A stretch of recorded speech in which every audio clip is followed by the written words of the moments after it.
টেনে বার করবো ওদেরকে, বেরিয়ে আসুন, আপনি আপনার অধিকারের জন্য গণতান্ত্রিক প্রক্রিয়ায় রাস্তায় নামুক।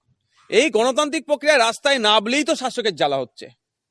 আজকে আপনারা বলুন, হাওড়া জেলাতে কত, হাওড়া জেলার গঙ্গার এপার ওপার, মানে অর্থাৎ মেটিয়াপুরও যার হাওড়া জেলাতে এমন শয়ে শয়ে আমি উস্তাগার দেখিয়ে দেবো।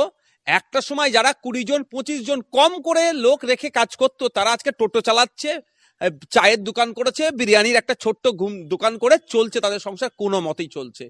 তাদের সাথে অন্যায় হয়েছে।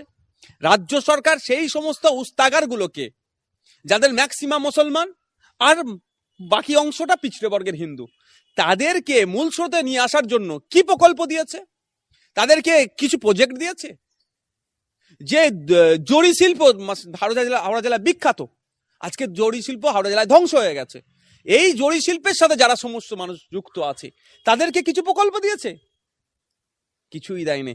আর আমাদের বক্তব্য, তাদেরকেও সরকারকে দায়িত্ব নিতে হবে। যখনই কথা বলছি তারা রাস্তায় নামবে, তারা তাদের অধিকারের কথা বলছে। যে নবান্নতে তুমি বসে আছো, নবান্ন তো গার্মেন্ট হাব তৈরি করার জন্য তৈরি হয়েছিল, বস্ত্র শিল্পের জন্য এটা একটা পাইলট প্রজেক্ট হয়েছিল, আপনি কেটে নিয়েছেন, আমাদের মুখের রুজি আপনি কেটে নিয়েছেন।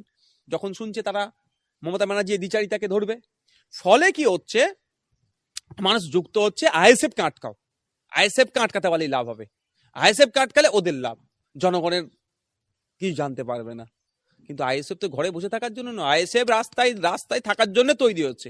আইএসএফ রাস্তা মানুষের, যে মানুষকে ঘরে ঢুকিয়ে দিচ্ছে তাকে বার করে নিয়ে এসে তার অধিকারের জন্য সোচ্চার হওয়ার জন্য হয়েছে। ফলে আইএসএফ কে আটকাতে হবে। ওই মাইক বলছেন, এ বলছেন, এন বলছে, তার ও দেখুন এই ধরনের নোংরামি অনেক কালকে করেছে।